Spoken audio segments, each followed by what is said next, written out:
apakah Bang Suma akan kembali membengkokkan apa yang sudah saya Enggak, luruskan? saya akan meluruskan ajaran Yesus.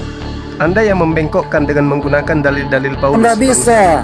Ibrani itu surat Paulus. Ajaran Yesus sudah Ajaran Paulus harus didamaikan siapa dulu. bilang Ibrani surat Paulus itu tidak dikenali siapa penulisnya. Apalagi tidak Nah, di dikenali. sini kamu tiba-tiba menjadi Apalagi- lebih tahu, menjadi Apalagi lebih tahu. tidak Tapi dikenali narasinya sangat penulisnya, Bung. benar. Anda jujur mengaku Ibrani Betul, tidak dikenal karena penulisnya. Waduh. banyak sebagian itu. besar para imam menjadi percaya kepada Tuhan Yesus Kristus. Makanya bukti dokumen yang ada kepada sekarang itu melimpah sekali. Jadi semua bisa dibandingkan semua, narasinya sama. Tetap menuju kepada Yesus Kristus. Iya, Anda mengatakan Ibrani tidak dikenali penulisnya. Bahaya itu, Bung. Anda gunakan surat yang tidak jelas Iya. untuk menanggapi dan menyangkal ajaran Yesus. Iya, Bahaya itu. justru Anda menegaskan itu Paulus, sementara para teolog sendiri itu tidak bisa memastikan kalau itu Paulus. Tetapi justru Anda sini bertindak agama Anda yang Artinya Anda lebih yang parah, mengimani ajaran Anda yang mengimani ajaran antikristus. Lebih parah Justru kalau mau begitu. meluruskan ajaran Kristus nggak bisa. Gini, guys. Lebih parah berarti.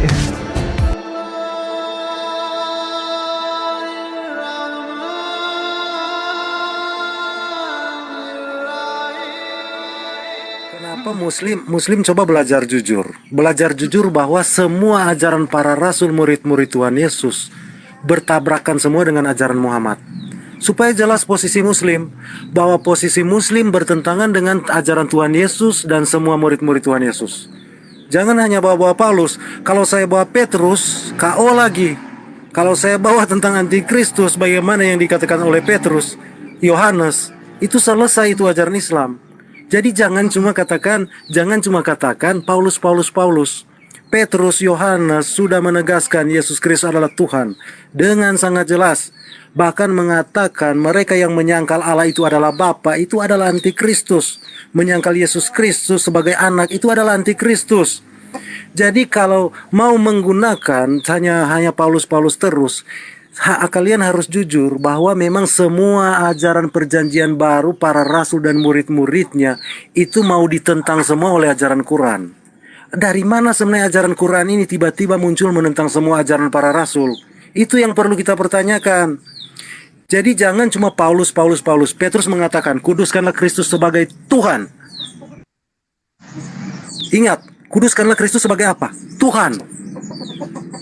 Lalu mau bilang tidak sama Paulus dengan Petrus, kurang tegas Petrus mengatakan itu. Kuduskanlah Kristus sebagai Tuhan.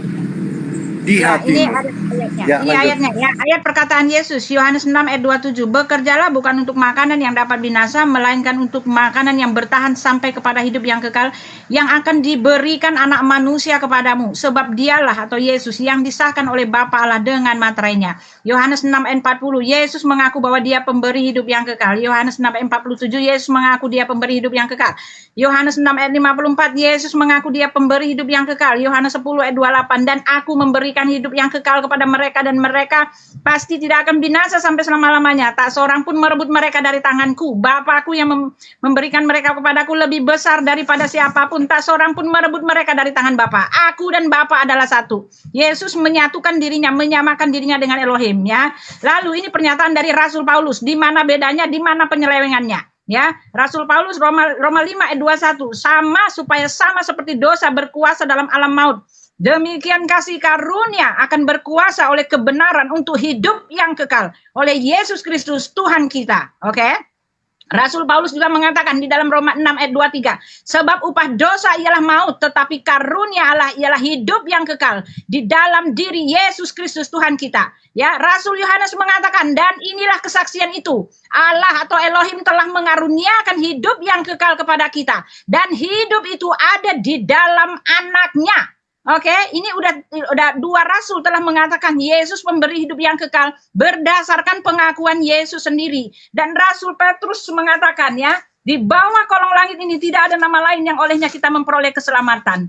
Ya, jadi di mana penyelewengan jadi Rasul Paulus? Anda tidak kenal ya pengajaran dari Rasul Paulus. Nah, sekarang saya mau bertanya, tolong jawab kepada saya. Apakah seorang rasul, seorang hamba, seorang utusan, dia juga bersama dengan Bapaknya, dengan Tuhannya, dengan Tuhannya ya di sorga sana sebelum dunia dijadikan, membuat ketetapan ilahi ya. Apabila Allah dan Rasulnya telah membuat ketetapan, ya tidak ada yang bisa merubahnya. Tolong jawab saya. Apakah seorang nabi, seorang rasul, seorang utusan membuat ketetapan ilahi yang tinggi besar agung itu? Tolong jawab saya. Oke, silakan.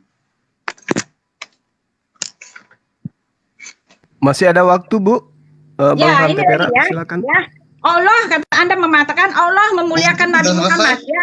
Ya, sebentar sini. Allah memuliakan Nabi Muhammad. Saya menjawab ya. Ketika Anda mengatakan Allah memuliakan Nabi Muhammad, Elohim mengatakan, aku tidak akan pernah memberikan kemuliaanku kepada siapapun ya. Tuhan yang agung tidak pernah memuliakan siapapun. Dia tidak pernah memberikan kemuliaannya kepada siapapun. Tetapi kepada Yesus dia mengatakan, inilah anakku yang kukasihi, kepadanya lah aku berkenan. Kenapa Yesus memiliki semua kemuliaannya? Karena dia adalah anaknya. Dia berkenan, Elohim berkenan kepada Bapa. Elohim berkenan kepada Yesus ya, tetapi Tuhan yang benar tidak pernah memberikan kemuliaannya kepada siapapun. Memuji-muji umatnya, memberikan kemuliaannya sesuai dengan waktunya sudah habis. oleh Pak Juma. Ya, silakan. Jadi gini, Ibu Uti dan Bang Hante Perak. Di dalam 1 Korintus 14 nomor 25, Roh Tuhan ada di tengah-tengah kita. Kisah Para Rasul 16 nomor 7, Roh Yesus juga ada di tengah-tengah kita. Ada nggak yang mau melengsarkan ini? Ada. Siapa? Paulus. Di mana tertera? 1 Korintus 5 nomor 3. Roh Paulus ada di tengah-tengah kita. Coba baca data itu. Jadi saya simpulkan bahwasanya Paulus itu ingin menyetarakan dirinya dengan Yesus. Yesus yang tadinya adalah Anda setarakan dengan Sang Bapa, berarti sama dengan Anda menyetarakan juga dengan Paulus. Makanya Yesus mengatakan, iblislah yang menjadi bapakmu. Dan data itu tidak bisa Anda bantah. Pada saat Yesus mengatakan bahwa ia adalah kawan sekerja dan duduk di sebelah kanan Tuhan, ya, dikatakan di dalam Ibrani 10 nomor 12, tetapi ia telah mempersembahkan hanya satu korban saja karena dosa. Ia duduk untuk selama-lamanya di sebelah kanan Tuhan. Ibrani 10 nomor 12. Apa yang dikatakan kemudian Paulus dalam 1 Korintus 3 nomor 9? Karena kami adalah kawan sekerja Allah. Kamu adalah ladang Allah, bangunan Allah. Mau tidak dia menyaingi Yesus di sini? Mau. Dia juga adalah kawan sekerja dengan Tuhan. Yesus dikatakan juga adalah orang yang sekerja dengan Tuhan. Paulus juga nggak mau kalah. Jadi dialah yang kemudian disebut sebagai Bapa yang ada dalam Yohanes 8 nomor 44 itu. Ya. Jadi kalau Anda mengatakan bahwasanya ajaran Rasulullah Muhammad SAW itu tidak ada kesesuaiannya dengan ajaran Yesus, terbalik. Ajaran rasul-rasul yang Anda katakan rasul, yang adalah apostolos, adalah pewarta-pewarta berita-berita itu, itulah yang bertentangan dengan ajaran Yesus. Makanya Kristen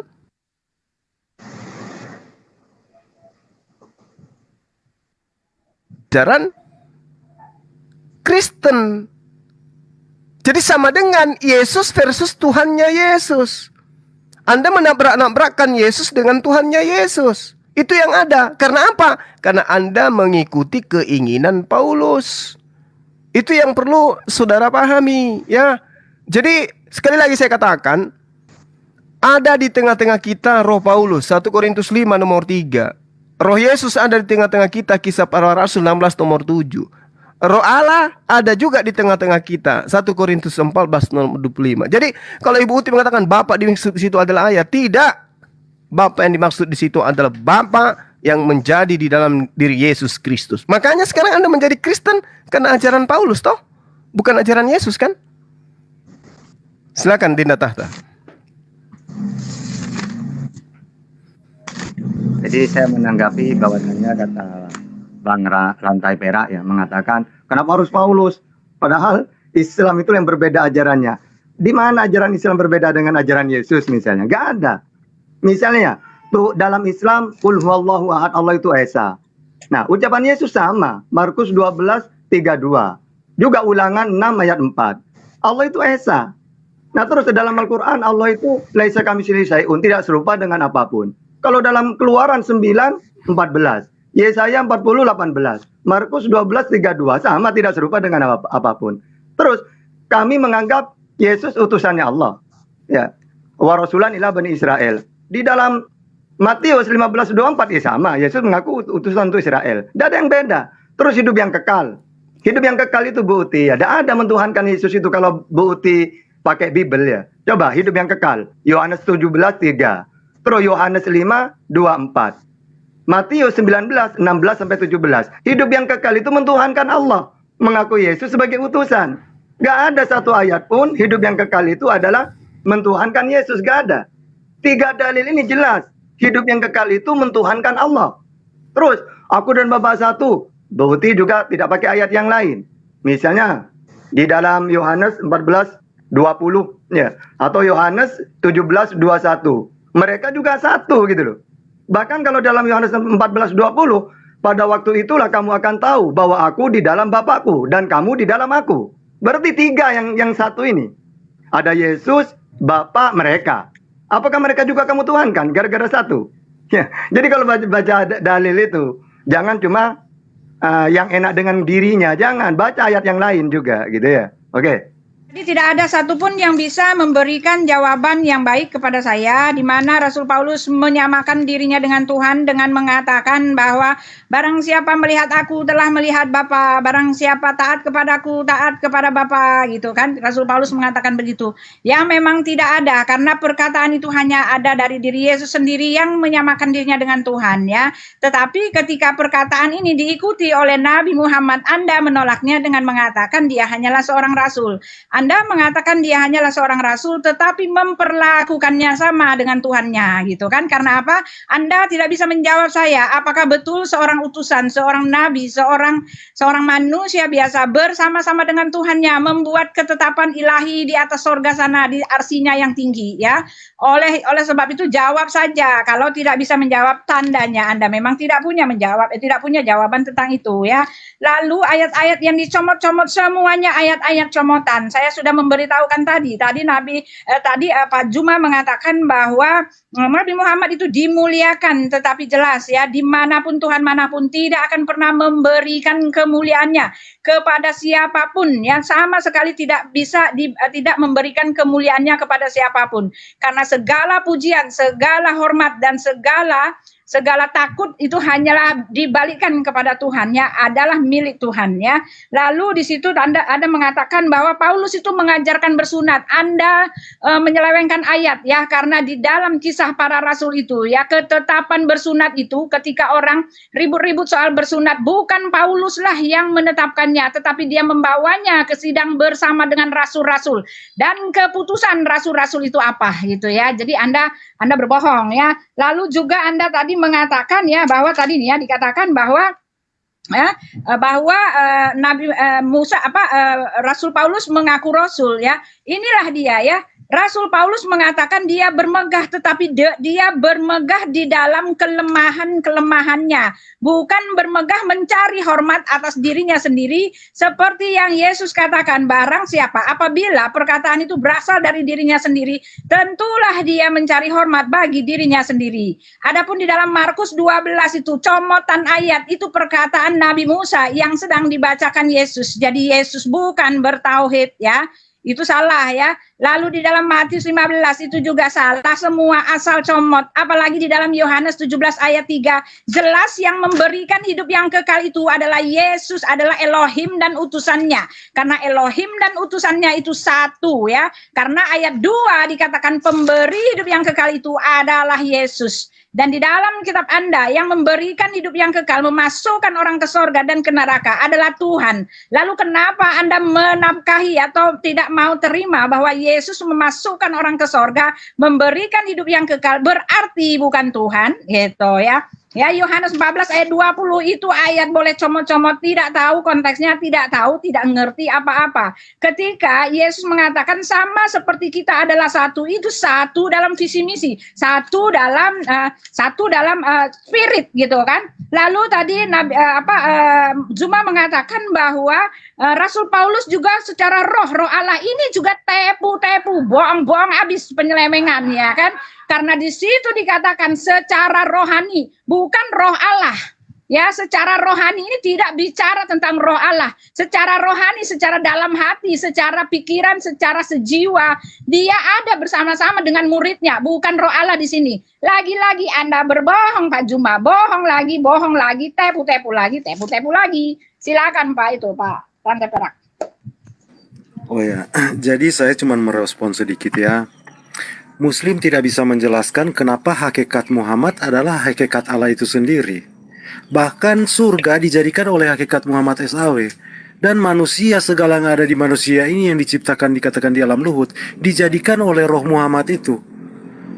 Baru kedua ya, teman-teman Muslim mengutip ayat terlalu banyak di Alkitab, ada mungkin 30. Tapi saya rasa tidak perlu direspon ya, karena iblis juga mencoba Yesus mengutip ayat-ayat firman Tuhan. Cuman satu hal yang ingin saya tekankan, satu hal saja yang ingin saya tekankan. Saya tidak mengutip satu ayat dalam Quran ya, tetapi seluruh isi Quran itu bertentangan dengan ajaran firman Tuhan Allah Israel. Nah, kalau firman Tuhan ini bertentangan dengan ajaran Tuhan Allah Israel, itu dari siapa sebenarnya?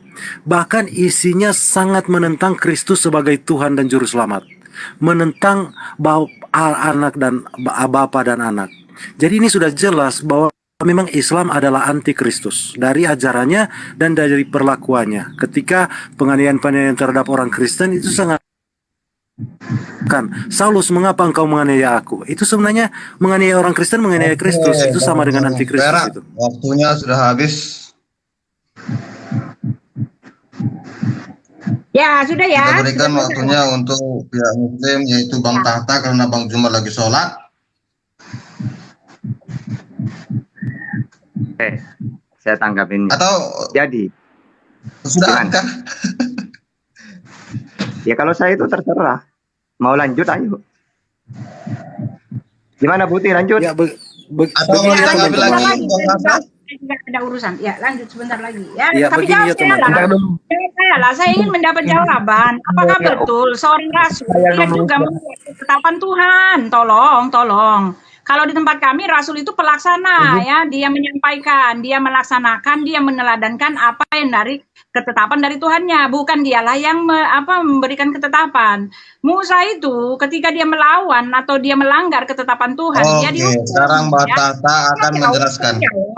Ya, jadi gini. Kata-kata ketetapan dari Nabi Muhammad itu bukan Nabi Muhammad yang memberi ketetapan, tapi tetap Allah. Wa ma yantiqu anil hawa in huwa illa wahyu yuha. Jadi apa yang aku sampaikan adalah menyampaikan firman Allah. Jadi ketetapan itu bukan dari Nabi Muhammad. Nabi Muhammad hanya menyampaikan. Semua para nabi ya gitu. Coba baca Yohanes 3:34. Sebab siapa yang diutus Allah, dialah yang menyampaikan firman Allah. Nanti isinya firman itu ketetapan-ketetapan gitu. Berarti ketika para nabi atau utusan itu menyampaikan ada ketetapan-ketetapan, bukan Rasul itu yang mempunyai ketetapan, Allah. Uang definisi utusan penyampai firman. Sama seperti Yesus, Yohanes 12:50. Sebab aku berkata-kata bukan dari diriku sendiri, tetapi Bapa yang mengutus aku. Dialah yang memerintahkan aku untuk mengatakan apa yang harus aku katakan. Dan aku sampaikan. Dan aku tahu bahwa perintahnya itu adalah hidup yang kekal. Jadi, apa yang aku katakan, aku menyampaikannya sebagaimana yang difirmankan Allah oleh Allah kepadaku. Jadi, ketika Nabi Muhammad juga menyampaikan, bukan berarti ketetapan itu dari Nabi Muhammad. Karena Nabi Muhammad hanya penyampai wahyu, penyampai firman. Makanya ayatnya, wa ma yantiqu anil hawa in huwa illa wahyu yuha. Apa yang aku sampaikan ini adalah bukan dari diriku, tapi dari Allah. Sama seperti Yesus, segala firman yang kau sampaikan kepadaku telah aku sampaikan kepada mereka. Sehingga dalam Al-Qur'an ketika mengatakan ketetapan dari Nabi Muhammad, bukan Nabi Muhammad yang mengatakan, yang menetapkan, tapi dia menyampaikan ketetapan Allah. Karena tugasnya utusan itu menyampaikan. Ya, terus yang ya kalau saya teliti ya untuk Bang Rantai Perak, Tidak ada satupun di dalam Islam itu bertentangan dengan ajaran para nabi. Terutama tentang akidah, ajaran-ajaran inti. Tidak ada. Sudah saya jelaskan. Umatnya Nabi Muhammad mentuhankan Allah yang Esa. Terus kalau ditanya, seperti apa wahai Muhammad Tuhanmu? Lalu dijawab dalam Al-Quran, La tudrikuhul absar, kamu tidak bisa melihatnya. Kalau kata Yesus, kamu tidak bisa melihatnya, mendengar suaranya pun tidak bisa.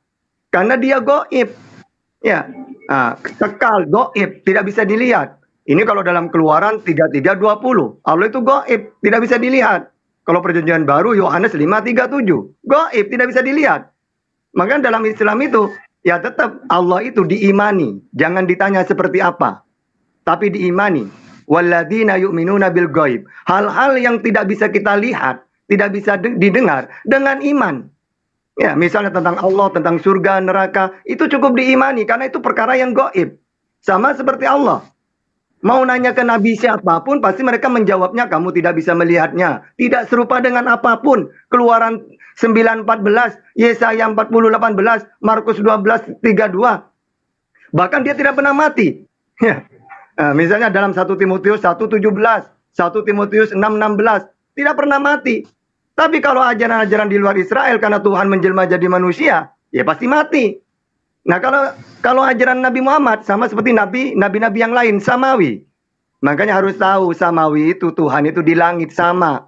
Sehingga memperkenalkan dirinya melalui Musa, melalui Yesus, melalui Nabi Muhammad. Kalau Tuhan turun ya bukan samawi namanya, seperti dewa-dewa. Coba ajaran dewa itu kan menjelma jadi manusia kan? Berarti bukan samawi, kebalikannya ajaran samawi. Yaitu samawi itu adalah seperti ajarannya Musa, Yesus, atau nabi-nabi Israel. Bahwa Tuhan itu tidak mau turun ke dunia, ke bumi, tidak mau. 2 Tawarikh 6:18, 1 Raja-Raja 8:27, tidak mau dia turun ke bumi. Bahkan dia tidak mau jadi manusia. Makanya ada dalam Bilangan 23:19 bahwa aku bukan manusia. Hosea 11 ayat 9 bahwa Tuhan bukan manusia. Nah, sehingga kalau saya teliti, memang ajaran Kristen itulah yang bertentangan dengan ajaran para nabi. Kalau Islam mana coba? Tunjukkan satu ayat. Gak ada yang bertentangan tentang akidah.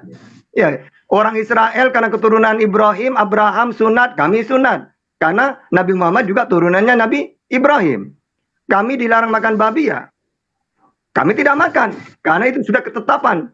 Baik dalam perjanjian lama, perjanjian baru, Al-Quran, ya tetap itu haram. Mana yang haram kami tinggalkan. Segala gini loh ya, tak kasih tahu. Kalau kita mengaku pengikut, harus cocok dengan yang diikutin. Misalnya Yesus mengatakan Tuhan yang benar Allah, aku utusannya Allah untuk Israel. Imani itu. Sama seperti orang Islam. Ya, Allah yang benar adalah... apanya? Belum itu. Nah, sama di dalam Islam ya. Bahwa Allah itu hanya Allah yang wajib disembah. Tidak ada selain ya, dia. Sudah, Pak. Seperti Al-Kabun 64 ayat 13. Sudah, Pak. Sudah. Pak Juma, Pak Tahta mengajarkan ajaran agama Islam, agama Kristen dengan ajarannya sendiri ya. Betul-betul ajarannya sendiri ya. Mari saya bongkar ya cara dia menipu-nipu gitu, tepu-tepu ya kan. Di dalam Keluaran 33 dia mengatakan Pak Tahta mengatakan bahwa Tuhan itu tidak bisa dilihat, tetapi mari kita melihatnya ya. Dia hanya mencomot-comot ayat di dalam yang dia mau saja ya. Jadi ini artinya Pak Tahta itu mengajarkan ajaran yang Bapak punya mau sendiri mengenai ajaran orang lain gitu kan. Di dalam Keluaran, mari saya buka ya. Nih ya.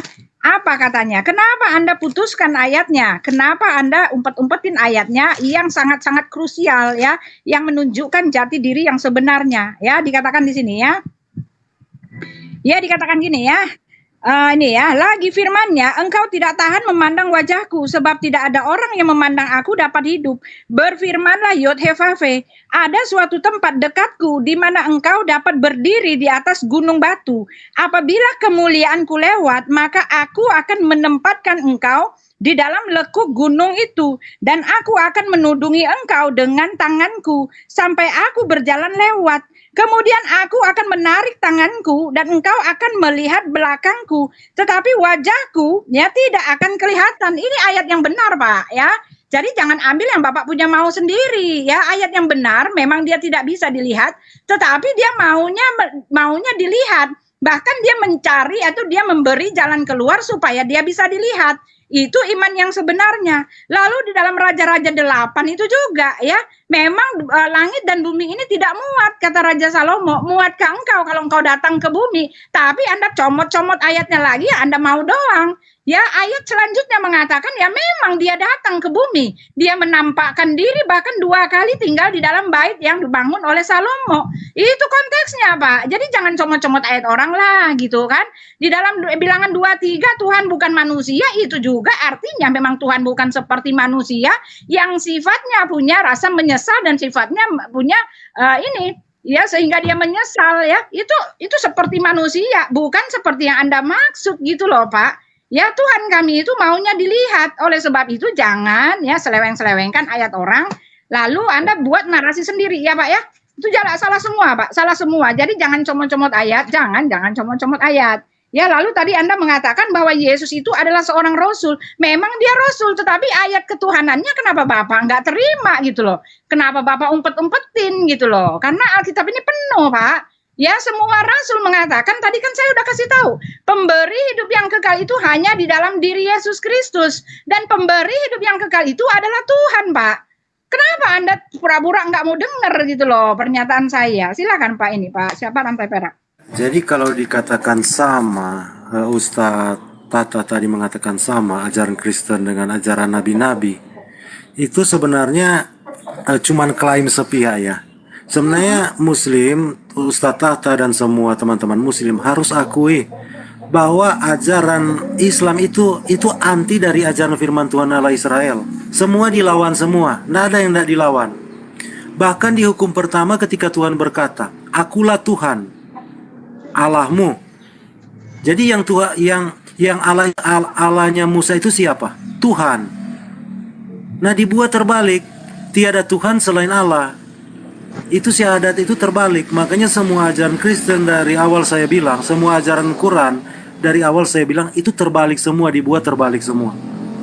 Kalau bilang sama, Ustadz memasakkan sama. Allah Israel itu disebut Bapa. Ini paling ditentang oleh Allah negeri Mekah. Sejak kapan Muslim mengakui Allah negeri Mekah itu yang namanya itu Allah adalah Bapa? Siapa yang berani mengaku Allah negeri Mekah adalah Bapa? Jadi yang mengutus Yesus sebagai anak Allah adalah Bapanya, Allah Bapa itu. Itu Allah Bapa itu bukan Allah yang negeri Mekah, bukan Allah yang di Quran, bukan, beda sekali. Jadi kalau Muslim mau mengatakan, oh sama, ajarannya sama, tidak ada ya sama sekali yang sama, dasarnya saja sudah bertentangan, dan seluruh apapun yang akan kita narasikan dari Alkitab itu pasti akan bertentangan dengan Quran. Karena Quran ini diadakan memang untuk melawan Alkitab. Jadi yang disembah nabi-nabi itu bukan ilah negeri Mekah, Allah Israel. Ilah negeri Mekah datang memunculkan ajaran untuk menentang Tuhan Allah Israel. Makanya saya bilang, bisa dilihat menggunakan kacamata Alkitab, Islam adalah antikristus. Itu jelas, sangat jelas, tidak perlu ditafsir-tafsir lagi. Jadi begitu teman-teman. Ya Pak, QS 4336, dan barang siapa berpaling dari pengajaran Allah yang Maha Pengasih, kami. Oke. Bang Tata, waktunya udah habis. Sekarang Bang Tata bisa menanggapi. Ya sudah ya Pak Tata, udah Pak Tata nggak usah pakai ayat lagi Pak. Saya bongkar ayatnya nanti Bapak malu loh Pak. Nggak usah pakai ayat Alkitab Pak. Enggak, aku senang kalau kitabku dibongkar. Aja Pak, asal comot aja itu. Jadi gini, kalau Islam dengan Nabi Israel apanya bertentangan? Tidak bisa. Tuhan para nabi itu Tuhannya tidak kelihatan, sama dengan Islam apanya? Yesus juga mengatakan kayak gitu. Ya, apanya? Tidak ada yang bertentangan. Justru kalian ini, Yesus utusan, ngaku utusan, ayatnya banyak. Kalau saya sebutkan itu banyak banget ayatnya. Ya, tidak bisa utusan dituhankan, itu nggak bisa. Masa orang penyampai firman dijadikan Tuhan? Seharusnya utusan itu diimani perkataannya. Seperti Islam itu loh. Muhammad, engkau siapa? Utusannya Allah. Untuk siapa? Seluruh dunia. Mana dalilnya? Wa ma arsalnaka illa rahmatan lil alamin. Kan gitu. Yesus juga gitu. Ya, aku diutusannya kepada domba-domba yang hilang dari Israel. Aku berdoa untuk mereka Israel, bukan untuk dunia aku berdoa. Bahkan di ayat yang lain, hanya 12 suku Israel yang aku hakimi. Ya, kan jelas itu diimani seharusnya. Kalau saya nanya, terus Tuhan yang benar siapa? Yesus. Ya Allah. Jadi kalau kamu ingin hidup yang kekal, ya mentuhankan Allah, percaya kepada Dia, mengenal Dia, juga mengenal Yesus yang sebagai utusan. Yohanes 17 ayat 3. Nah ini harus diimani. Kalau kalian kan melenceng, utus dijadikan Tuhan. Dia manusia menerima firman, dikatakan firman jadi manusia. Tuhan yang benar Allah, malah Yesusnya yang dijadikan Tuhan. Ya, Yesus sunat, kalian tidak sunat. Yesus tidak makan babi, kalian makan babi. Yesus bersujud, berdoa, Lukas 6 ayat 12, pergilah Yesus semalaman dia berdoa kepada Allah, kalian berdoa bukan kepada Allah. Jadi kalian itu bukan mengikuti, menyimpang. Ya, tidak mau kalian keajaran Yesus itu. Kalau kami, ya 100% taat kepada Nabi Muhammad. Apa pengakuan dia? Ya utusannya Allah untuk seluruh dunia, Nabi, utusan. Maka ana Muhammadun aba ahadi mirijalikum walakin Rasulullah wa khataman nabiyyin. Dia seorang utusan, pemungkas para nabi. Ini Guru Najuma sudah ada ya. Biar beliau yang lebih. Silakan Guru. Teman-teman Kristen ini harus dipahamkan memang lebih mendalam lagi ya, bahwasanya Anda tidak kemudian bisa menemukan perbedaan yang kemudian mencolok antara agama Yahudi dan Kristen, apalagi dalam konsep Tuhan. Kalau Yesus mempunyai mujizat, kami akui itu. Menghidupkan orang mati, Islam mengakui itu. Menyembuhkan orang sakit, yes, Islam mengakui itu. Tapi yang masalah kemudian, Rasul Muhammad SAW tidak mengambil posisi itu. Tapi Paulus bagaimana? Dia nggak mau kalah. Ya, dia pun dikatakan menghidupkan orang mati. Bisa Anda lihat di dalam kitab saudara, bagaimana kemudian diceritakan bahwasanya dia juga, Paulus ini juga menghidupkan orang mati. Bahkan dengan hanya menyembuhkan orang sakit itu, hanya meletakkan sapu tangannya aja dia sudah sembuh tuh. Nah itu yang perlu saudara pahami. Jadi Paulus itu hebat. Dia bahkan melebihi kehebatan Yesus. Sehingga Yesus pun cemburu dan marah. Kenapa? Di dalam Kisah Para Rasul 9 nomor 5, di situ sangat jelas dikatakan bahwasanya Paulus mengaku dia bertemu dengan sosok yang bernama Yesus itu. Ya. Di Yohanes 8 nomor 29 jelas sekali di sana Yesus memberitahukan bahwa ia adalah utusan Allah dan akan dilindungi oleh Allah dalam menjalankan misinya kepada Bani Israel. Itu Yohanes 8 nomor 29. Tetapi Paulus juga tidak mau ketinggalan. Paulus juga berfatwa bahwa dia itu juga adalah didampingi, dilindungi oleh Allah. Dan malah disuruh oleh Allah untuk menyebarkan Injilnya. Bukan hanya kepada bangsa Yahudi, tapi selain Yahudi. Jadi Paulus itu sungguh jauh hebat daripada Yesus menurut pandangan saya terhadap kitab saudara. Jika Yesus mati karena hukum Taurat di dalam Galatia 3 nomor 13, di mana dikatakan Kristus telah menebus kita dari hukum Taurat, ya, dengan jalan mati terkutuk karena kita katanya. Maka dikatakan dia terkutuk, maka Paulus juga mati karena hukum Taurat. Anda baca di dalam Galatia 2 nomor 19. Sebab aku telah mati oleh hukum Taurat, untuk hukum Taurat, supaya aku hidup untuk Tuhan. Aku telah disalibkan dengan Kristus. Hebat itu Paulus. Hebat dia. Galatia 2 nomor 20. Namun aku hidup, tetapi bukan lagi aku hidup sendiri, melainkan Kristus yang hidup di dalam aku. Dan hidupku yang kuhidupi sekarang di dalam daging adalah hidup oleh iman dalam anak Tuhan yang telah mengasihi aku, yang menyerahkan dirinya untuk aku. Sampai-sampai Paulus itu juga mati sama seperti Yesus, disalib juga dia. Itu perkataannya dia. Aku disalibkan dengan Kristus. Galatia 2 nomor 19. Dia tidak mau dikalah oleh Paulus itu sendiri. Sehingga dia mendudukkan dirinya sama, menggantikan posisi Yesus. Demikian.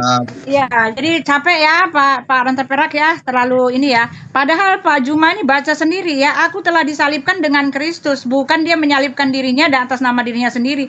Dia disalibkan dengan Kristus, artinya dia ikut ambil bagian dalam penderitaan Yesus, percaya dan menerima darah tebusannya, dan dia telah disalibkan bersama dengan Kristus. Dia adalah mirip Kristus, sama seperti saya. Saya juga telah disalibkan bersama dengan Kristus. Karena kutuk dosa saya ada bersama dengan Kristus, sudah ditimpakan kepada Yesus. Dan saya ada di situ, dosa saya ada di situ. Dia sudah baca sendiri ya Pak Rantai Perak ya. Tetapi dengan kejelasan yang luar biasa jelas ini masih berusaha untuk diselewengkan gitu loh.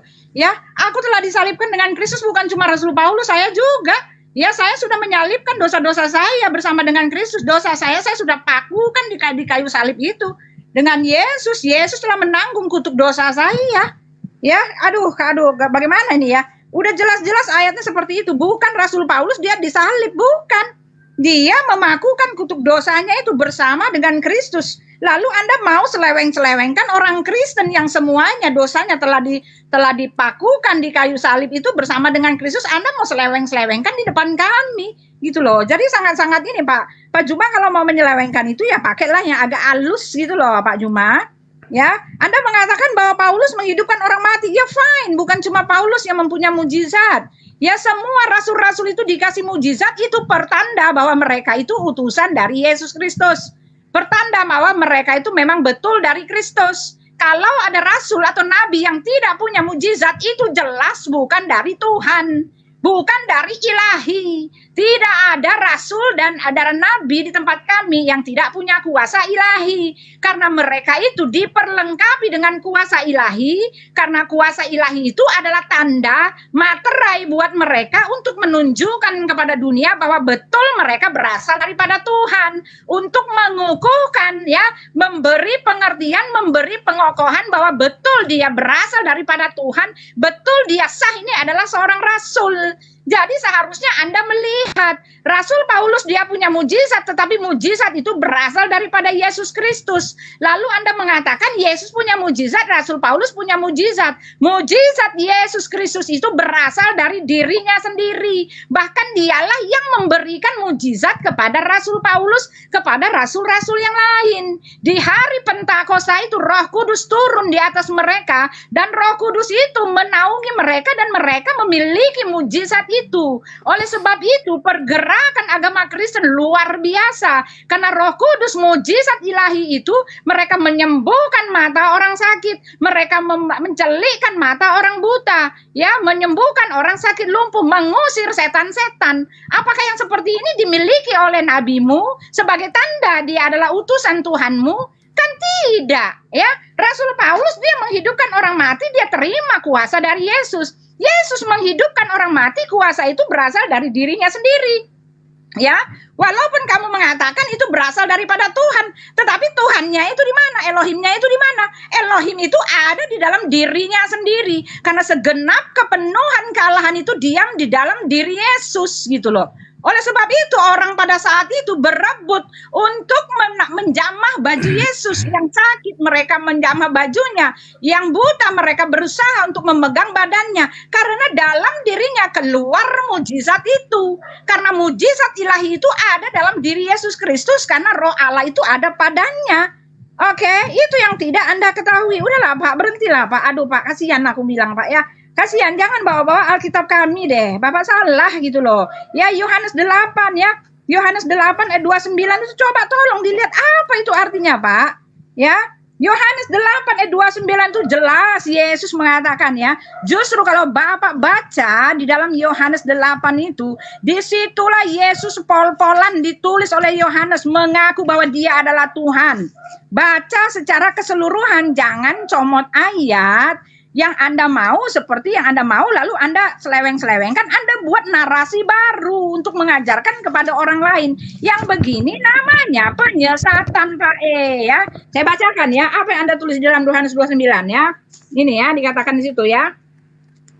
Dikatakan di sini ya, mereka tidak mengerti bahwa ia berbicara kepada mereka tentang Bapa. Yohanes 28 tuh, itu apa itu? Mereka bicara tentang Bapa. Yesus bicara kepada mereka tentang Bapa. Karena apa? Karena Yesus mengatakan ya, karena itu tadi aku berkata kepadamu bahwa kamu akan mati dalam dosamu. Sebab apabila kamu tidak percaya bahwa akulah dia, ya kan? Kamu Pak Tata akan dilempar ke neraka, Pak Ya, ini ayat pengesahannya ya. Orang-orang Yahudi tidak tahu bahwa yang dia maksudkan akulah dia itu adalah Bapa. Ya, itu dia. Silakan Pak Rantai Perak. Oke, Bu Uti, waktunya sudah selesai, udah 5 menit. Jadi kalau saudara mengatakan Islam kemudian itu menantang Tuhan Israel, lah tidaklah. Kita menyembah Tuhannya Abraham, Ishak dan Yakub. Itu iman kami. Nah sekarang teman Kristen menyembah Yesus. Apakah itu Tuhannya Abraham, Ishak dan Yakub? Bukan. Nah sekarang siapa yang mutarbalikkan fakta? Siapa yang kemudian mendapatkan pengajaran untuk mendudukkan anak manusia menggantikan Tuhannya Abraham. Kami tidak pernah menggantikan Tuhannya Abraham dengan apapun, karena Tuhannya Abraham itu adalah Tuhan pencipta langit dan bumi. Tapi kalau Kristen menggantikan Tuhannya Abraham dengan Yesus. Melalui ajaran siapa? Melalui ajaran Paulus.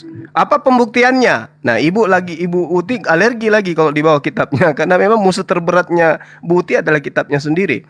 Galatia 2 nomor 19, sebab aku telah mati oleh hukum Taurat. Setahu saya yang digaung-gaungkan oleh teman-teman Kristen yang mati terkutuk itu cuman Yesus oleh karena hukum Taurat. Ternyata Paulus juga mati karena hukum Taurat. Kalau Yesus itu mati karena menebus dosa-dosa, atau Yesus itu mati karena tidak ada yang mampu melaksanakan hukum Taurat, karena sengat Taurat itu adalah maut, sebagaimana pengajaran Paulus, maka Paulus kenapa pula mati karena hukum Taurat? Apa hubungannya dia? Gara-gara apa juga Paulus ini mati karena hukum Taurat? Sedangkan hukum Taurat dikatakan bahwasanya terkutuklah orang yang tidak melaksanakan hukum Taurat itu dengan perbuatan. Berdasarkan di dalam Ulangan 27 nomor 26. Terkutuk orang yang tidak melakukan hukum Taurat dengan perbuatan. Maka karena menurut iman gereja Kristen tidak ada yang sanggup melakukan hukum Taurat, maka harus ada yang mati sebagai tumbal di atas tiang salib untuk menggantikan kutukan itu. Makanya Yesus itu dikabarkan mati terkutuk, karena dia menghapuskan kutuk hukum Taurat, membebaskan orang Kristen dari kutuk Taurat. Tapi Paulus gak mau kalah dia. Galatia 2 nomor 19, sebab aku telah mati oleh hukum Taurat untuk hukum Taurat. Aku mati oleh hukum Taurat untuk hukum Taurat, supaya aku hidup untuk Tuhan. Aku telah disalibkan dengan Kristus. Untuk apa pula Paulus ini ikut-ikutan mati karena hukum Taurat? Sementara dialah orang yang mengajarkan untuk meninggalkan hukum Taurat. Di mana nyambungnya coba? Berarti ada dua orang yang mati karena hukum Taurat. Lagi-lagi juga mengaku dia disalibkan. Jadi kalau Anda mengatakan binatang buas itu adalah Islam, Anda terlalu jauh melihat kuman, tetapi gajah di pelupuk mata Anda sendiri itu nyata, Anda tidak lihat. Siapa yang menggantikan Tuhannya Abraham, Ishak dan Yakub? Paulus. Digantikan dengan siapa? Yesus. Siapa yang menggantikan hukum Tuhannya Bani Israel? Bani Israel loh ya. Di dalam Yeremia 31 nomor 33, aku akan memasukkan hukum Taurat kepada batin setiap Bani Israel. Tuhan loh itu yang meneguhkan. Tapi apa kata Paulus? Dia menggantikan hukum itu dengan hukum apa? Dengan hukum kasih. Jadi siapa yang sekarang yang menggantikan posisi Tuhan di sini? Posisi Tuhan digantikan, ajaran Tuhan digantikan, utusan Tuhan digantikan, semua diganti. Diganti dengan konsep yang diajarkan kemudian. Sebab aku telah mati oleh hukum Taurat untuk hukum Taurat, supaya aku hidup untuk Tuhan. Aku telah disalibkan dengan Kristus. Silakan Dinda Tahta. Lanjut. Ya. Jadi kita harus tahu ya, memang perannya Paulus itu sangat besar untuk Kristen. Di antaranya penyaliban ya, dengan mengampuni dosa gitu. Padahal kalau kita baca pengakuan Yesus, memang pemberitaan salib itu supaya nanti orang-orang mentuhankan Yesus. Makanya dalam Kisah Para Rasul 2:26 itu. Ya, jadi seluruh kaum Israel harus tahu dengan pasti bahwa Allah telah telah membuat Yesus yang kamu salibkan itu menjadi Tuhan. Nah, terus yang lucu ini, Roma 14 ini ayat 9. Sebab untuk itulah Kristus telah mati dan hidup kembali supaya ia menjadi Tuhan, katanya. Supaya ia menjadi Tuhan. Berarti orang-orang ini telah dibodohi. Contohnya 1 Korintus ini, ya. Ayat 1, 2, 3. Tetapi kami memberitakan Kristus yang disalibkan untuk orang-orang Yahudi, suatu batu sandungan untuk orang Yahudi. Sedangkan untuk orang di luar Israel, seperti Kristen, suatu kebodohan. Nah, itu kena tipu kan. Kena prank oleh Paulus itu ya. Penyaliban. Oke, Bang Tata, waktunya sudah selesai. Jadi Pak Juma katakan nggak ada lagi selain menyalah-nyalahkan Rasul Paulus dengan cara mencomot-comot ayat ya. Tadi Rasul Paulus juga mengatakan aku telah mati oleh hukum Taurat. Kamu ngerti nggak artinya apa? Karena Alkitab mengatakan dan hampir segala sesuatu disucikan menurut hukum Taurat dengan darah. Ya, oleh hukum Taurat itu darahnya Yesus, darah di dalam kutuk hukum Taurat itu darah Yesus dan Rasul Paulus telah disucikan oleh darah Yesus, Pak itu maksudnya. Dan Yesus sendiri mengatakan ya, dan hukum yang kedua ya, hukum yang utama adalah kasihilah Tuhan Allahmu dengan segenap hatimu dan dengan segenap akal budimu. Lalu Yesus mengatakan, dan hukum yang kedua adalah kasihilah sesama manusia. Yang mengajarkan konsep kasih itu adalah Yesus sendiri, bukan pinter-pinternya Rasul Paulus, Pak ya. Jangan asal comot ayat, Pak Aku bilang nanti aku permalukan kalian semalu-malunya ya. Tahu juga enggak kalian apa artinya ya. Kalian nggak tahu apa-apa, ya udahlah, jangan bawa hukum Taurat, bela aja ininya kalian gitu. Ya silakan Pak, silakan. Pak Nanti Perak. Jadi tadi Ustadz mengatakan tentang di Yeremia 31 dengan cara mau memutarbalikan ya, tapi kita maklum memang pekerjaan iblis seperti itu, memutarbalikan firman Tuhan. Kalau kita dibaca di Yeremia 31 ayat 31 sampai 34 tentang perjanjian baru, Tuhan sendiri yang mengatakan. Jadi di sini bukan Paulus yang berbicara ya, tetapi Tuhan sendiri mengatakan, sesungguhnya akan datang waktunya, demikian firman Yehova. Jadi bukan firman Allah SWT ya, firman Yehova. Aku akan mengadakan perjanjian baru dengan kaum Israel dan kaum Yehuda. Nah, kapan ini digenapi? Itu dikatakan itu oleh Tuhan Yesus Kristus. Inilah darahku, darah perjanjian yang ditumpahkan bagi banyak orang untuk pengampunan dosa. Nah, kalau kita baca selanjutnya perjanjian seperti apa yang dikatakan Ustaz tadi tentang Taurat. Di sini Tuhan katakan bukan seperti perjanjian yang telah kuadakan dengan nenek moyang mereka. Bukan perjanjian hukum Taurat seperti yang diberikan kepada orang Israel. Itu karena perjanjian itu telah mereka ingkari. Itu kata firman Tuhan. Meskipun dia menjadi Tuhan yang berkuasa atas orang Israel, mereka. Terus dijelaskan lagi oleh Tuhan. Tetapi beginilah perjanjian yang kuadakan dengan kaum Israel sesudah waktu itu. Demikian firman Tuhan. Aku akan menaruh Tauratku dalam batin mereka dan menuliskannya dalam hati mereka. Maka aku akan menjadi Allah mereka dan mereka akan menjadi umatku. Jadi tidak usah dikatakan selanjutnya, tidak usah orang mengajar sesamanya kenalah Tuhan. Sebab semua orang besar kecil akan mengenal Tuhan. Dikatakan di selanjutnya, mengenal aku. Sebab aku tidak akan mengingat-ingat dosa mereka lagi. Kapan perjanjian ini digenapi? Nah, hukum Taurat yang diberikan kepada orang Israel ini turun 50 hari sesudah Paskah pertama di Mesir. Jadi Paskah itu pertama kali di Mesir, itu turun 50 hari, itu diberikan kepada Musa itu 50 hari sesudah itu. Nah, ketika Paskah digenapi oleh Tuhan Yesus Kristus, yang adalah Paskah yang di perjanjian lama semua korban-korban itu hanya gambaran dari Tuhan Yesus Kristus. Ketika Tuhan Yesus menggenapi di hari itu, hari Paskah itu Tuhan genapi itu, 50 hari kemudian pencurahan Roh Kudus. Itu yang dimaksud di sini. Tauratku akan Tuhan taruh ke dalam batin dan dituliskan dalam loh-loh hati orang percaya. Nah, itu sudah terjadi, sudah tergenapi. Makanya Alkitab mengatakan bahwa semua yang ada di perjanjian lama itu hanya bayangan, sedang wujudnya adalah Kristus. Nah, ini yang tidak mengerti. Ustadz mau memutarbalikan ayat ini sama persis seperti iblis. Iblis senang sekali memutarbalikan ayat. Dia bahkan menentang anak Allah ketika anak yang keturunan yang dijanjikan kepada Adam dan Hawa untuk mengalahkan iblis. Nah, di situ terjadi di padang gurun itu, ketika Tuhan Yesus mau mengalahkan iblis itu dalam argumentasi, iblis menggunakan ayat-ayat Alkitab, ayat-ayat kitab suci sama seperti yang dilakukan oleh teman-teman muslim. Tetapi intinya dasarnya yang harus kita tahu bahwa semua isi Quran itu bertentangan dengan firman Tuhan Allah Israel. Dan memang begitu, Al-Quran ini dibuat untuk menentang Tuhan Allah Israel. Allah Mekah mengutus Muhammad untuk membuat satu narasi baru, mencomot-comot semua nama-nama nabi-nabi di dalam kepercayaan Yahudi, lalu dibuat narasi baru. Di sini terbukti bahwa siapa yang memalsukan kitab suci. Kitab suci orang diambil nama-namanya lalu dibuat kitab suci baru yang narasinya bertentangan dari maksud dan tujuan penyelamatan dari Tuhan Allah Israel itu yang sebenarnya. Kalau kita melihat sejak dari Adam dan Hawa itu memang digambarkan untuk menutupi dosa itu harus ada nyawa dihilangkan. Itu semua hanya bayangan dari apa yang harus datang, wujudnya Kristus. Nah, ketika ini terjadi di abad ke-7 itu ada satu ajaran yang sangat sukses sampai hari ini yang mengajarkan yang bertolak belakang dengan itu. Tujuannya untuk apa? Supaya manusia tidak mengenal bahwa Yesus Kristus adalah satu-satunya penebusan yang bisa menyelamatkan manusia, yang bisa mengantar manusia ke surga itu hanya Tuhan Yesus Kristus. Nah, ini mau digelapkan oleh ajaran Islam. Jadi begitu. Oke, Bang Pera, waktunya sudah habis. Jadi Anda menuduh Islam gitu ya. Lucu ya teman-teman. Justru Anda tidak bisa mendamaikan antara perjanjian lama dengan surat-surat perjanjian baru. Anda nggak bisa mendamaikan. Anda mengatakan perjanjian lama itu adalah bayangan. Ajaran siapa ini? Ajaran siapa? Justru kemudian ketika Anda membaca dengan teliti di dalam Yeremia 11 yang tadi, Yeremia 31 yang tadi, perjanjian baru Tuhan itu adalah hukum Taurat.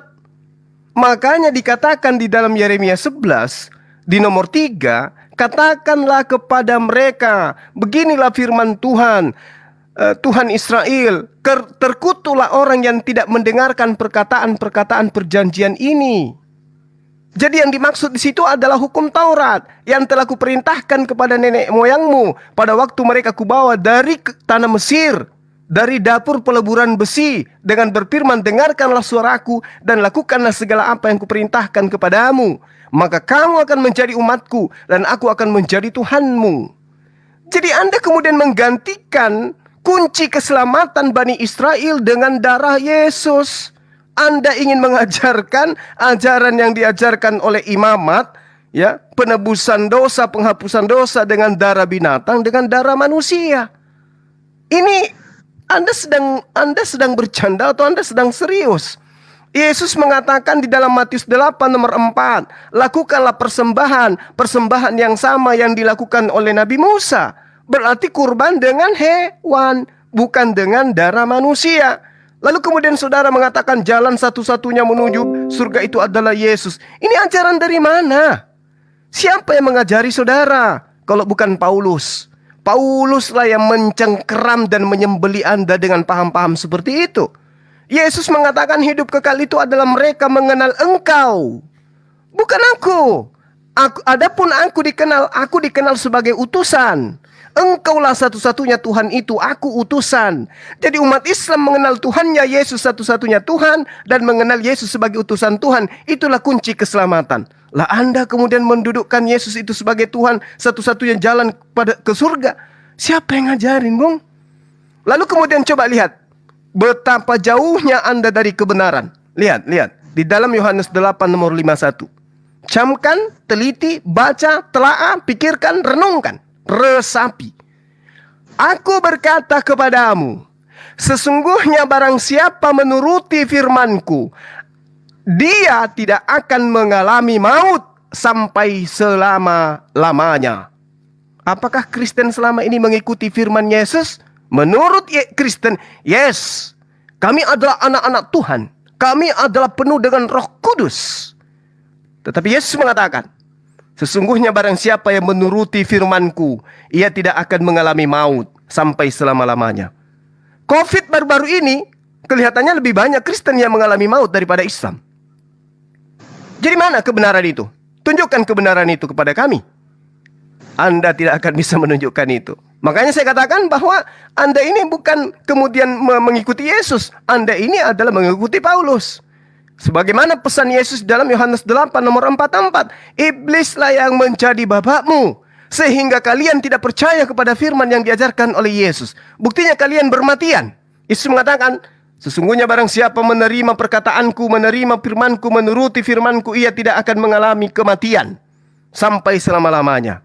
Faktanya setiap hari ninu masuk ke pemakaman Kristen, dikubur dia di sana. Silakan Dinda Tahta. Iya, jadi kalau Bang Rantai Perak mengatakan Yesus penggenapan, iya, memang semua nabi-nabi Israel itu sambung menyambung ajarannya. Semuanya para nabi. Tapi yang perlu diketahui bahwasanya Abraham itu punya putra dua, Ismail dan Ishak. Dari Ishak inilah muncul nabi-nabi Israel. Makanya berapa puluh ayat itu pengakuan Yesus untuk Israel. Tapi dia ditolak. Sehingga nanti ada penerusnya siapa? Ya, Banyak yang ingin aku sampaikan kepada kamu, ya, kalian, tapi kalian tidak sanggup menanggungnya. Nanti akan ada seperti saya juga, tapi untuk seluruh dunia. Karena nabi-nabi Israel sudah selesai. Makanya dalam Yehezkiel 21, ya, ayat 26, bangsa yang dulunya tinggi, ya Israel ini, ya, direndahkan karena mereka menolak. Nabi terlahir untuk mereka, Yesus ditolak oleh mereka, sehingga giliran dari Ismail untuk seluruh dunia. Buktinya meneruskan tauhid, ya, tentang syariat. Islam jelas itu syariatnya itu. Nah, kalau yang dianggap penerus Yesus itu Kristen, ya malah rusak ajaran tauhid menjadi trinitas. Babi dimakan, dak sunat. Ya, bertentangan semua. Kami berdoa kepada Allah sebagaimana Yesus berdoa. Nah, gitu. Silakan. Saya, jadi Pak Tata terjemah muter-muter sudah dibilang nggak usah ambil ayat Alkitab karena kalian itu comot-colok cuma ayat mengambil kunci melepaskan dari maknanya yang ada di dalam situ.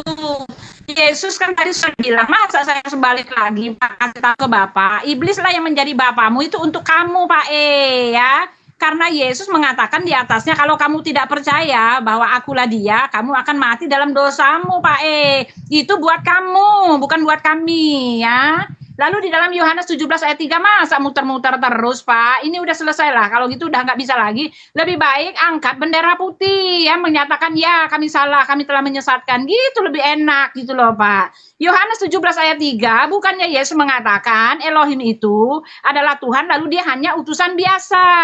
Kan Bapak baca sendiri ayat yang kedua, pemberi hidup yang kekal itu dua-duanya. Ayat yang ketiga juga pemberi hidup yang kekal itu dua-duanya. Elohim yang benar dan utusan Elohim. Karena apa? Ayat yang kelima jelas dikatakan, utusan itu ada dalam diri Elohim sebelum dia datang sebagai utusan. Utusan itu datang dari Bapa.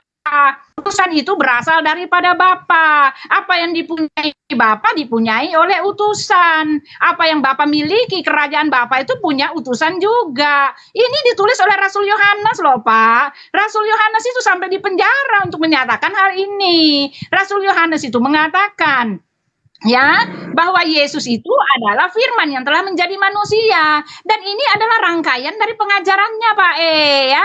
Tolong belajar dulu visi misi dari orang yang menulisnya. Jangan ambil-ambil ayat Yohanes untuk menyatakan dia bukan Tuhan. Padahal Rasul Yohanes menulis ayat ini untuk menyatakan dia punya Tuhan. Dia itu, Yesus itu adalah Tuhan, bahkan dia dipenjara Pak ya, ini visi misinya ya, menyatakan akan tetapi anak Allah telah mengaruniakan pengertian kepada kita supaya kita ada di dalam yang benar, di dalam anaknya Yesus Kristus. Dia adalah Allah yang benar dan hidup yang kekal. Ini tulisan dari Rasul Yohanes, pengajarannya Pak Tolong jangan seleweng-selewengkan ayat orang terus gitu loh. Di dalam Yohanes 8 masih di situ konteksnya Pak. Ya masa Bapak muter-muter terus gitu loh. Udah dikasih tahu ini ayat untuk Anda, bukan untuk yang lain-lain. Karena apa? Di dalam konteks ayat 8 ini, Yesus berasal dan datang dari Allah. Utusan yang datang dari Allah keluar daripada Bapa itu sendiri. Bukan utusan jongos kayak kamu, seperti nyuruh jongosmu, bukan ya. Di situ dikatakan ya, saya baca dulu ya. Yohanes 8 ayat 51 dikatakan, aku berkata kepadamu sesungguhnya barang siapa menuruti firmanku, Pak ya. Kamu udah jelas-jelas baca ayatnya, jelas-jelas ya mengikuti firmannya Yesus. Firman itu milik Yesus juga. Dia penyampai firman, tetapi firmannya itu miliknya juga. Setelah kamu menuruti firmannya Yesus, perkataan Yesus itu, kamu memperoleh hidup yang kekal. Ayat yang jelas-jelas begini kamu masih bisa selewengkan gitu loh. Berharap-harap orang Kristen mengerti maksudnya penyelewenganmu. Enggak Pak ya, dikatakan gini ya, aku berkata kepadamu sesungguhnya barang siapa menuruti firmanku. Ya, firman itu hanya milik Tuhan dan Yesus itu pemilik firman itu. Oke? Ya, itu dia. Silakan Pak. Saya udah selesai. Maaf lahir batin ya kalau sudah ada ini ya. Terima kasih. Saya pamit. Silakan Pak Rantai Perak. Saya pamit. Iya, jadi perbedaan ajaran Islam dengan ajaran Kristen itu, kalau ajaran Kristen itu ketika dia berbicara, dia menarasikan, itu dia merujuk kepada perjanjian lama. Makanya yang saya bilang tadi, semua yang ada di dalam perjanjian lama itu hanya bayangan, wujudnya adalah Kristus. Kita bisa misalnya ya, saya kasih contoh ketika kita melihat ke dalam perjanjian baru, misalnya di Ibrani 10 ya, berbicara tentang persembahan yang sempurna, korban yang sempurnanya. Di ayat 5 dikatakan, karena itu Karena ketika ia masuk ke dalam dunia, ia berkata, korban dan persembahan tidak engkau kehendaki, tetapi engkau telah menyediakan tubuh bagiku. Nah, itu dikutip dari mana? Mazmur 40 ayat 7 sampai 9. Jadi berbicara tentang perjanjian baru penggenapan, itu semua memang ada di perjanjian lama. Misalnya kan kita pergi ke semua ini merujuk semua ke perjanjian lama. Tetapi kita pergi misalnya di ayat 12. Tetapi ia setelah mempersembahkan satu korban sekali untuk selamanya, duduk selamanya di sebelah kanan Allah. Nah, itu diambil dari mana? Mazmur 110 ayat 1. Nah, kalau kita melihat semua isi Alkitab ini perjanjian baru rujuk kepada perjanjian lama. Makanya penggenapannya itu perjanjian lama menggambarkan perjanjian lama, bayangan tentang Yesus Kristus itu digenapi di abad pertama. Beda dengan Quran. Quran berkata, Musa berkata, di mana rujukannya? Di mana? Tidak ada, itu cuma karangan semua. Ketika Musa berkata, ketika Isa berkata, tidak punya rujukan. Tetapi di dalam kekristenan ketika dia berkata duduk di sebelah kanan Allah, itu merujuk ke Mazmur 110 ayat 1. Dan di situ dikatakan, Daud sendiri berkata Mesias adalah Tuhannya. Itu yang ditanyakan kepada orang Farisi sampai orang Farisi tidak bisa menjawab bahwa Mesias memang adalah Raja. Apa yang mau ditanggapi? Kita sekarang di sini menanggapi pernyataan dari Suma. Apalagi yang mau tanggapi? Banyak hal yang harus saya luruskan dari pernyataan saudara dan Bu Uti. Nah, saya di sini meluruskan tadi pernyataan dari Bang Suma. Sudah saya luruskan, apalagi? Apakah Bang Suma akan kembali membengkokkan apa yang sudah saya luruskan? Enggak, saya akan meluruskan ajaran Yesus. Anda yang membengkokkan dengan menggunakan dalil-dalil Paulus. Tidak bisa. Ibrani itu surat Paulus. Ajaran Yesus sudah Ajaran Paulus harus didamaikan siapa dulu bilang Ibrani surat Paulus itu tidak dikenali siapa penulisnya. Apalagi tidak Nah, di dikenali. sini kamu tiba-tiba menjadi lebih tahu, menjadi Apalagi lebih tahu. tidak Tapi dikenali narasinya sangat penulisnya, Bu. benar. Anda jujur mengaku Ibrani tidak dikenal Karena penulisnya. Waduh. banyak sebagian itu. besar para imam menjadi percaya kepada Tuhan Yesus Kristus. Makanya bukti dokumen yang ada kepada kita sekarang itu melimpah sekali. Jadi semua nanti bisa nggak dibandingkan kondusif semua, narasinya sama. Tetap menuju kepada Yesus Kristus. Iya, Anda mengatakan Ibrani tidak dikenali penulisnya. Bahaya itu, Bung. Anda gunakan surat yang tidak jelas untuk menanggapi dan menyangkal ajaran Yesus. Iya, bahaya justru itu. justru Anda menegaskan itu Paulus, sementara para teolog sendiri itu tidak bisa memastikan kalau itu Paulus. Tetapi justru Anda sini bertindak agama Anda yang Artinya lebih parah, mengimani ajaran Anda yang mengimani ajaran antikristus. Lebih parah justru kalau mau begitu. meluruskan ajaran Kristus nggak bisa. Gini, guys. Lebih parah berarti. Iya, jadi Ya, saudara coba, mengatakan Ibrani itu tidak dikenal penulisnya. Wah, bahaya itu. Nggak ada bahaya, memang begitu. Loh, Faktanya memang bagaimana begitu. Anda mengatakan itu adalah firman Tuhan kalau Anda tidak tahu siapa penulisnya? Iya, jelas murid Tuhan Yesus yang menulis. Iya, siapa? Nggak usah kamu. Quran itu siapa yang menulis Quran? Saya tanya.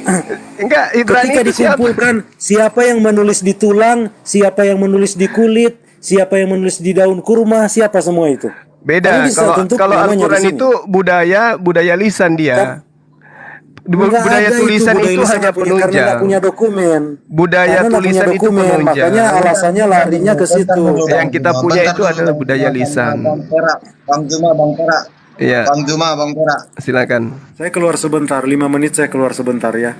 Mungkin Bu Iya, yang tanggapi, makanya, saya cuma Bang. keluar 5 menit sebentar. Saya mau itu, saya harus ada berangkat urusan kerja, sebentar ya, ini. saya mau ngajar, jadi Wah, saya pamit Jadi ya. 5 menit habis itu kita closing gitu loh. Saya lagi ini ada orang yang tunggu. Gimana ini ya? Ya udah, nggak apa-apa. Ini selesai. ada Ya, orang maksudnya saya Bang, mungkin kami cuma tanggapi 5 menit. 5 Jadi menit, kami closing. Bu Uti sama Bang Habis itu Ratna Pera tutup. ini mau di closing gimana nih? Ya maaf Pak Tata salah kata ya. Itulah Anda, itulah diriku ya. Bye bye. Oke, makasih. Kita tetap kasih haknya bentar guys, kita kasih 5 menit ya. Makasih Bang Ken, Anda luar biasa. Mulai Bang Juma. Baik, tadi di awal saudara kita itu mengatakan Islam itu adalah binatang buas gitu ya. Makanya menarik kita untuk membahas dan membantai itu berdasarkan dengan dalil yang ada di dalam kitab saudara sendiri. Karena kalau di Al-Quran itu laqad kafaral ladzina qalu dan seterusnya itu udah final itu. Lalu kemudian Ibu Uti mengatakan pemberi hidup kekal itu adalah dua-duanya. Bapa memberi hidup kekal, Yesus juga memberi hidup yang kekal. Berarti di sini sudah diakui bahwa ada dua otoritas tertinggi. Padahal Yesus itu tidak begitu. Yesus memberikan hidup kekal ketika orang itu mengikuti firman-Nya, ketika orang itu mengikuti perintahnya. Apa itu? Menuhankan Tuhannya Yesus, satu-satunya Tuhan yang benar, dan mendudukkan Yesus itu sebagai utusan Tuhan. Kepada siapa? Kepada Bani Israel. Jadi Yesus tidak memberikan hidup kekal di luar daripada Bani Israel. Hanya kepada Bani Israel saja. Lalu kemudian dikatakan bahwa apa yang dipunya Bapa itu juga yang dimiliki oleh Yesus. Ya, Anda harus mendalami lagi. Kenapa? Ketika Bapa punya pengetahuan tentang kapan hari kiamat, Yesus tidak punya ilmu itu. Jadi tidak berguna bagi pemahaman itu untuk kemudian mengkanter kebenaran dalam ajaran agama Islam bahwa Yesus itu hanya utusan Tuhan, menyampaikan firman hanya firman yang disampaikan oleh Tuhan. Sementara teman-teman Kristen, mohon maaf, oknum dalam hal ini mengajarkan satu perkataan yang Yesus tidak ajarkan. Contoh, Yesus dan Bapa sama-sama memiliki, sama-sama mempunyai apa yang dipunyai Tuhan, Bapa itu juga yang dipunyai oleh Yesus. Bapa punya pengetahuan tentang hari kiamat. Yesus punya enggak? Dia enggak punya. Lalu kemudian Yohanes 8 nomor 51. Di situ dikatakan sesungguhnya barang siapa yang menuruti. Artinya bukan firman Paulus yang dituruti, harus firman-Nya Yesus. Ya, sesungguhnya barang siapa menuruti firman-Ku, ia tidak akan mengalami maut selama-lamanya.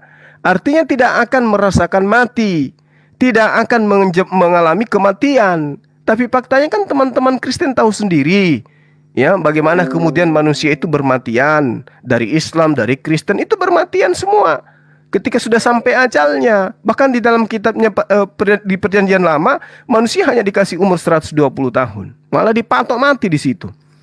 Sesungguhnya barang siapa menuruti firman-Ku, ia tidak akan mengalami maut, dia tidak akan mengalami kematian selama-lamanya. Apakah ini betul? Apakah ini benar? Nah, itu yang jadi pertanyaan kemudian. Jadi kesimpulan saya, teman-teman, bahwasanya damaikan dulu antara ajaran Yesus dengan ajaran Paulus. Kalau Allah Subhanahu wa taala itu terkait berbicara mengenai kitab Torah, kitab Injil, kitab Mazmur, umat Islam kemudian tidak mendudukkan perkara ini dengan cara terlebih dahulu melakukan penyelidikan atau menunggu sesuatu yang bagus di Torah lalu kemudian dianggap dijadikan sebagai nubuatan. Tidak ditunggu itu kemudian kitabnya orang Yahudi lalu kemudian kita buatkan perjanjian baru. Tidak. Tapi seketika dari langit dan bumi pewahyuannya datang kepada malaikat Jibril, disampaikan kepada baginda Rasulullah SAW, kemudian kami imani. Berbeda dengan kitab-kitab saudara, itu dilakukan penyelidikan dahulu, kemudian dituliskan, lalu kemudian diimani sebagai firman Tuhan. Sekira begitu teman-teman sekalian, damai sejahtera untuk kita semua. Mohon maaf ketika ada kata-kata yang tidak berkenan. Kita sebagai anak bangsa boleh berdialog, tapi jangan kemudian saling hujat, mencaci maki dan seterusnya. Silakan Dinda Tahta. Ya, jadi kalau kita ingin tahu tentang kebenaran, kan sudah ada petunjuk, yaitu kitab yang kita imani. Pertama tentang ketuhanan, kita kan sudah tahu.